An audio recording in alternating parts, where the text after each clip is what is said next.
जब तक बाबा साहब जीवित थे,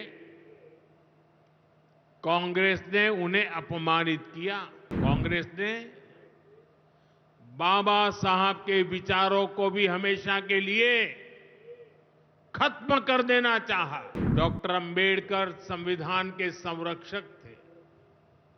कांग्रेस संविधान की भक्षक बन गई है। कांग्रेस ने देश में वोट बैंक का वायरस फैला दिया। मेरे मुसलमान नौजवानों को साइकिल के पंक्चर बना करके जिंदगी नहीं गुजारनी पड़ती।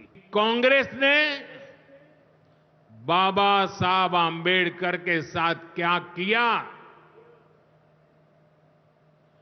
जब तक बाबा साहब जीवित थे,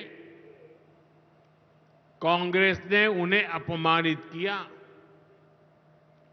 दो बार उन्हें चुनाव हरवाया।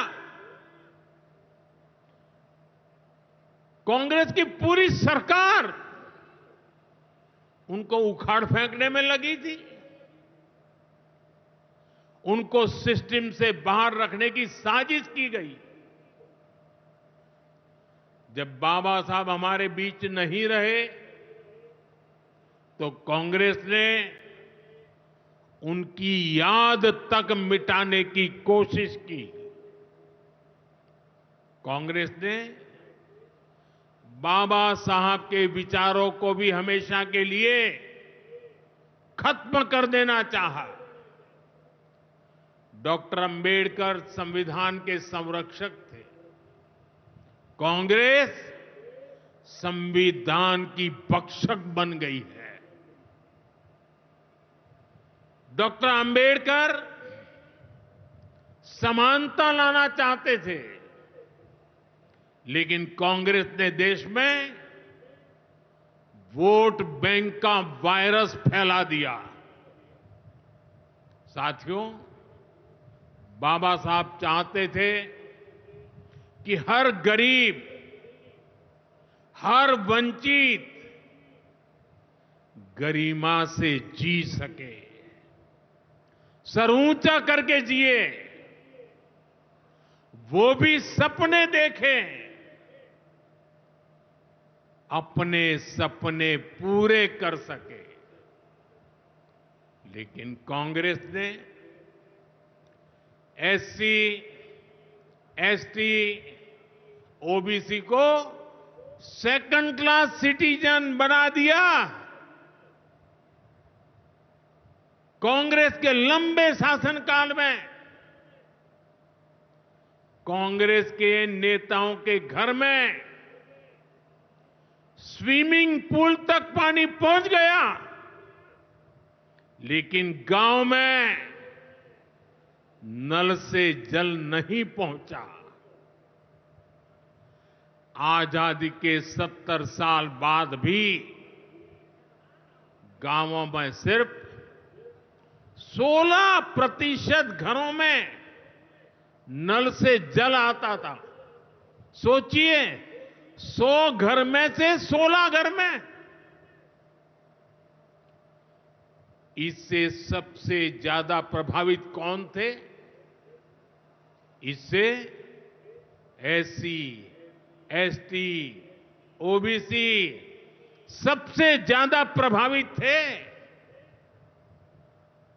अरे उनकी इतनी ही चिंता थी, आज जो गली गली में जाके भाषण झाड़ रहे हैं, अरे कम से कम मेरे एससी, एसटी, ओबीसी भाइयों के घर तक अरे पानी तो पहुंचा देते। वक्फ के नाम पर लाखों हेक्टेयर जमीन पूरे देश में है। इस जमीन, इस प्रॉपर्टी से गरीब का, बेसहारा महिलाओं, बच्चों का भला होना चाहिए था। और आज ईमानदारी से उसका उपयोग हुआ होता तो मेरे मुसलमान नौजवानों को साइकिल के पंक्चर बना करके जिंदगी नहीं गुजारनी पड़ती। लेकिन इससे मुट्ठी भर भू माफिया का कोई भला हुआ। पसमानदा मुस्लिम इस समाज को कोई फायदा नहीं हुआ। और ये भूमाफिया किसकी जमीन लूट रहे थे? ये दलित की जमीन लूट रहे थे, पिछड़ों की जमीन लूट रहे थे, आदिवासी की जमीन लूट रहे थे, विधवा महिलाओं की संपत्ति लूट रहे थे। सैकड़ों विधवा मुस्लिम महिलाओं ने भारत सरकार को चिट्ठी लिखी, तब जाके कानून की चर्चा आई है। वक्फ कानून में बदलाव के बाद अब ये गरीबों से जो लूटा जा रहा है वो बंद होने वाला है।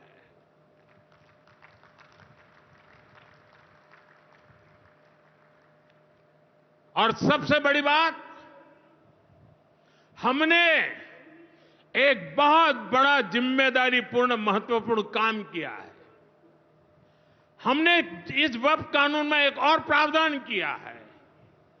अब नए कानून के तहत, वक्फ के कानून के तहत किसी भी आदिवासी की जमीन को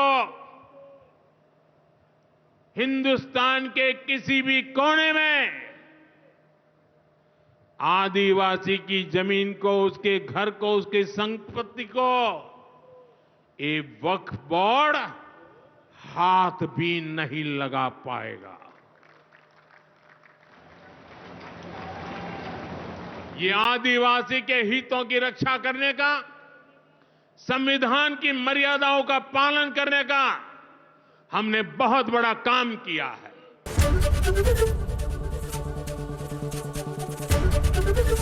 एबीपी गंगा, खबर आपकी, जुबान आपकी।